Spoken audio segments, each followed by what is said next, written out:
everybody, welcome back to another YouTube video. Today we're going to be talking about Quaker parrots versus sun conures. Now my little rebellious Quaker parrot is over with my grandpa and she does not want to come join this video right now, so maybe she'll show up later. So if you guys are trying to decide between should I get a Quaker parrot or should I get a sun conure, then I'm going to be listing really the pros and cons between the two.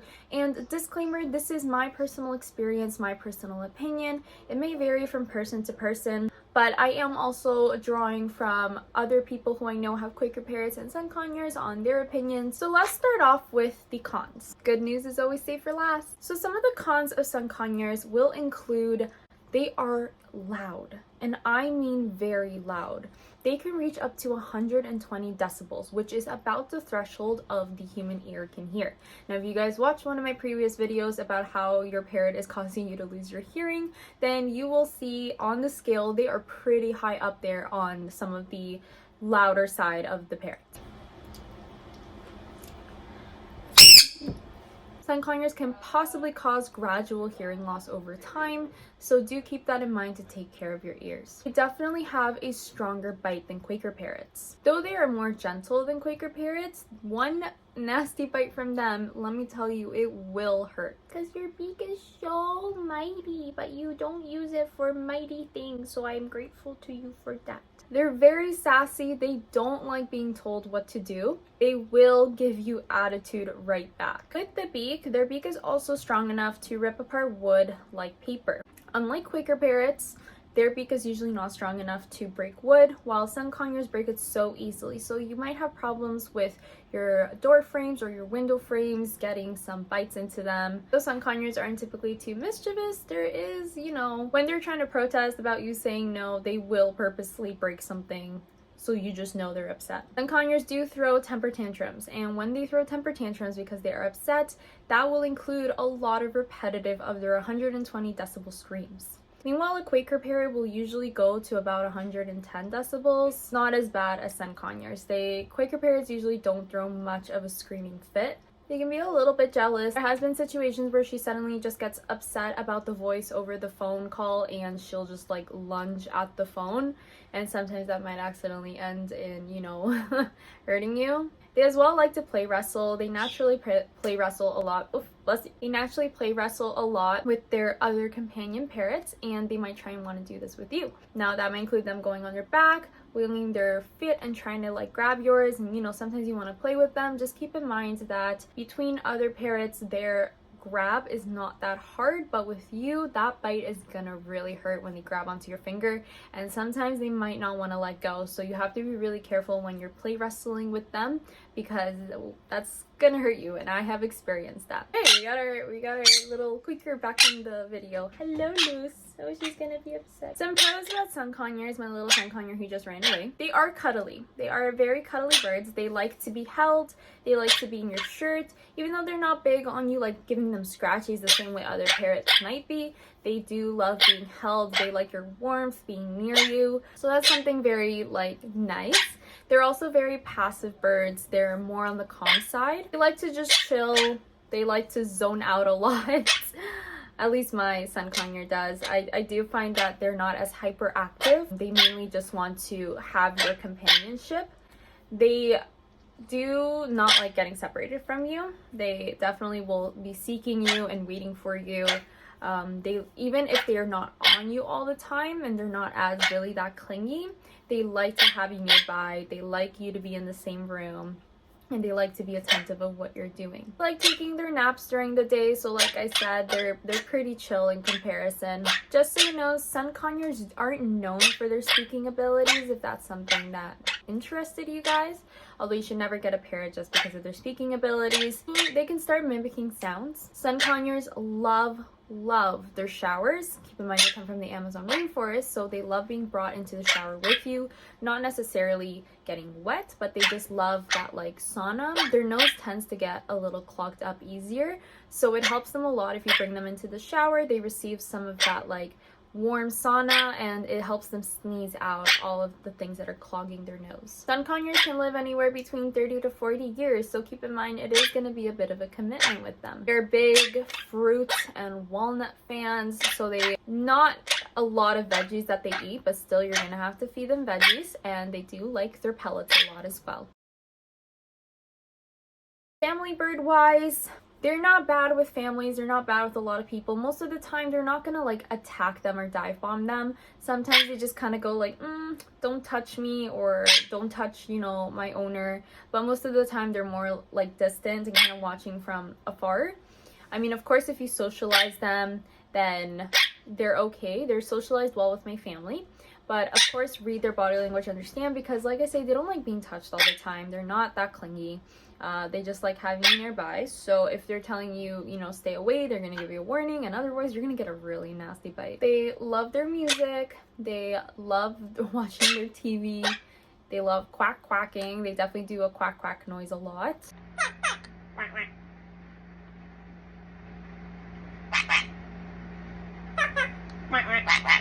I haven't really heard a sun conure whistle particularly, but either way, they're real cute when they like bob their head. They do a lot of like this like big head bobbing thing when they're happy about something. Overall, I think that sun conures make great companions if you're okay with the noise, because that, in my opinion, might be the biggest con for a lot of people. But they are very kind birds overall and very nice to have around. Next, moving on to Quaker parrots. So if you guys have seen a lot of my videos, I do post a lot of kind of warnings about Quaker parrots. I love my Quaker parrot. I'm gonna say this right now before anyone thinks like, oh, you know, you're just doing a bad job, or, you know, your Quaker's this way because you don't do this or this. No. They're notorious for these things that they do, and obviously there's methods to minimize the amount they do it, but they are definitely more tricky than sun conures. Quaker parrots, moving with the cons.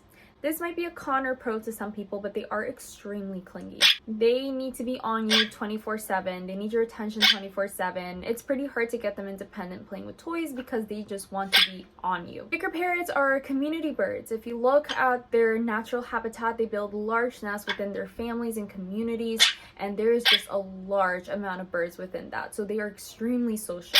So if you aren't around too much, then it definitely benefits to have a second bird. They can be extremely territorial. Quaker parrots don't like you touching their stuff, and if they are possessive over you, they don't like other people touching you.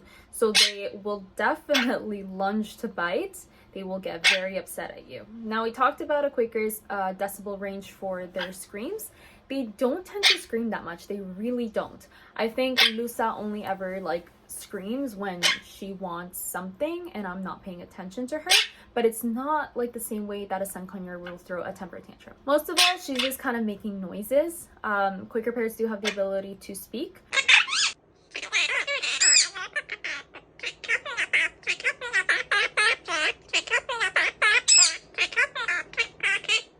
Not all of them will speak. Not all of them will speak to the same extent. Lusa definitely speaks a lot more than my late Quaker parrot ever did. They like mimicking noises, so they're more of like little chatterboxes. Now, they will not let you talk on the phone at all. They will have to involve themselves in that phone call and talk to that person too, and they're not going to be able to hear you. They do tend to be on more of the feisty side. They are very moody. What?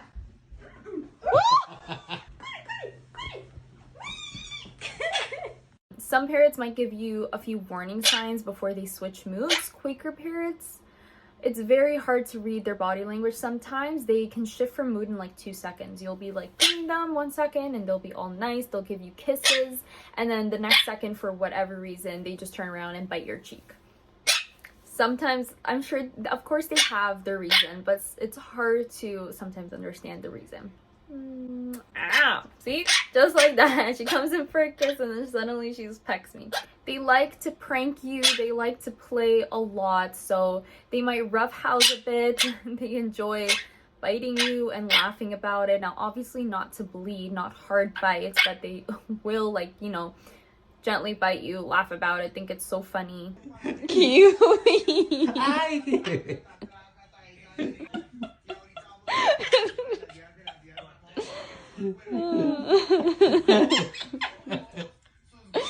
They have this little threshold where they get so excited that they might turn aggressive and mad. And it's very hard to kind of catch that before it turns into that and calm them down. Very easy to overstimulate them. Quaker parrots are known for their little quaking, which is where they get their name, which is where they do this little head bouncy head thing, right, Lusa? You do a little bit bouncy head thing. You show me you do like this. Yeah? Okay, there we go. They do that a lot when they're enjoying something, when they are happy, when they're kind of chatting along. I feel like I'm mixing up my cons and pros at this point. Quaker parrot bites don't hurt as much as sun conure bites, but that doesn't mean it's not gonna hurt. It still hurts. Keep in mind, Quaker parrots will live anywhere between 20 to 30 years. So as well, they do have a relatively long lifespan. Quaker parrots are not great with families. I never recommend them as family birds, especially if you have kids. They are very possessive over you, and they are not going to do well with strangers. They're not going to do well with other family members. They tend to dive bomb and bite a lot of people. And of course, I have videos on how to help with this matter and to socialize them better. But even with mine, she is socialized to my parents as well. And she will choose her person for the day, and then everyone else is the enemy. So one day it'll be me and nobody's allowed to touch me. Next day she'll choose, let's say, my dad. Nobody's allowed to touch my dad or come near him. So it just kind of rotates like that. They're just very one person dominant. I find the Quaker parrots really like their veggies. I find that Lusa eats her veggies more than her fruits, and of course she loves her pellets. And they love nutriberries. Oh my god, I feel like treats are preferences, but she loves her nutriberries. Quaker parrots are high risk for fatty liver disease, so you have to be very careful with their diet of avoiding any high-fat foods, fried seeds that are very high in fat, because you are one incident away from having a Quaker with fatty liver disease and shortening their lifespan. They are pretty chunky birds though.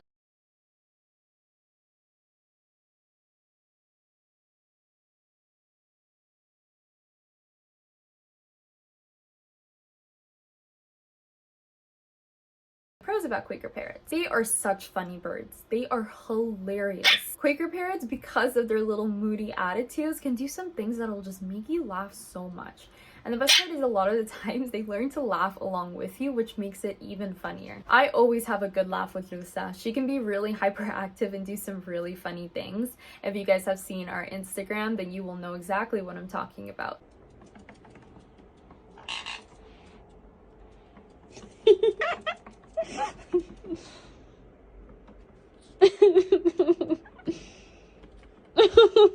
It's so sexy.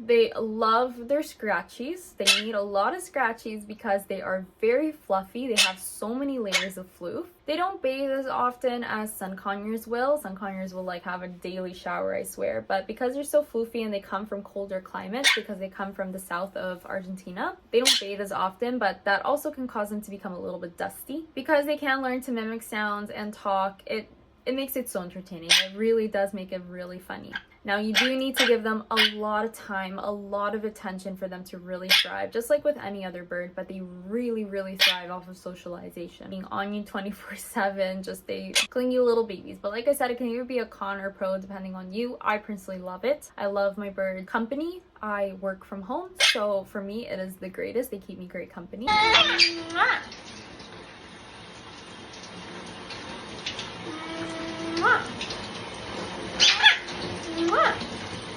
They're not as nappy. I see Lusa rarely ever take a nap, so they are more on like the having to do something 24/7 and moving and biting stuff. This is a funny pro, but they are so soft because of all that floof. I've pet a chinchilla before, and I would honestly say they are pretty similar to a chinchilla, and chinchillas are known as like the softest animal on earth. Now, that might just be Lusa because Lusa is particularly chunkier than regular Quaker parrots and larger than them, so maybe she just has extra floof. I personally find it a pro about how much they love to just fool around and just be a little bit annoying. Chunky boy, chunky, chunky, chunky boy, chunky boy, chunky boy, chunky, chunky, chunky boy, chunky boy, chunky boy, chunky, chunky, chunky boy, chunky boy, chunky boy, chunky, chunky, chunky boy, chunky boy, chunky boy, chunky, chunky, chunky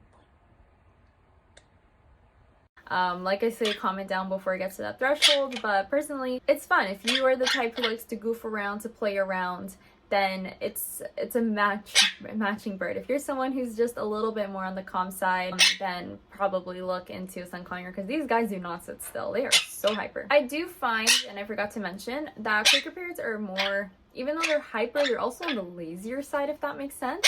Even though they don't really take much naps, they do like their full sleep. That just might be mine, but Lusa loves sleeping. She does not like getting woken up early in the morning. Meanwhile, sun conures will be up right when the sun is rising. They need to watch that sunrise at like 6 in the morning. It makes them happy. These two definitely have some like compatibility issues with what time we're waking up in the morning. One of them wants to be up the second the sun hits. The other wants to keep sleeping even though the sun is out. Okay, so that is pretty much all I could think about. I probably missed a few things, but if you guys have a sun conure, Quaker parrot, or you have both, leave in the comments down below things that you think are pros and cons from your personal experience, so that anybody who's trying to decide right now can have a better grasp of different people's experiences and opinions. That would be great. Thank you so much.